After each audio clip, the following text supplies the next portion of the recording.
السلام عليكم ورحمة الله وبركاته. السلام عليكم يا جماعة. أهلا لنا يا نبياتنا صلى الله عليه وسلم مسجد نا كمسجد قلنا ደግሞ የራሳቸው ቤት ወይንም ውስጥ ላይ ቀብራቸዋል። እሱን እናያለን ኢንሻአላህ። ይህ አሁን ከፊት የምታዩት ረውዳ ይባላል። ነብያችን ሰለላሁ ዐለይሂ ወሰለም ما بين بيتي وبين منبري روضة من رياض الجنة ብለዋል። ከቤቴ እስከ ወንበሬ ድረስ የሚያስተምሩበት ወንበር ኹጥባ የሚያደርጉበት እስከዛ ድረስ ያለው የጀነት ጨፌ ነው ብለው ተናግረዋል። እሱን ቦታውን እንመልከት። ያውና ይህ ነው።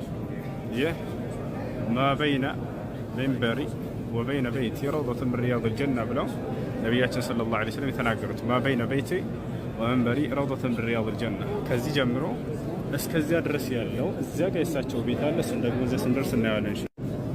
ይህ ደግሞ ከፊት ለፊታቸው የምታዩት የነቢያችን ሰለላሁ ዐለይሂ ወሰለም የአቡበክር ስዲቅ እና የዑመር ኢብኑ አልኸጣብ መቃብር ነው። ይህ ሶስቱ ይታያቸዋል።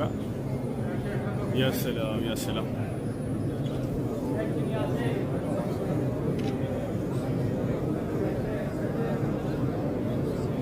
السلام عليك يا رسول الله ورحمة الله وبركاته. السلام عليك يا أبا بكر الصديق. السلام عليك يا عمر بن الخطاب.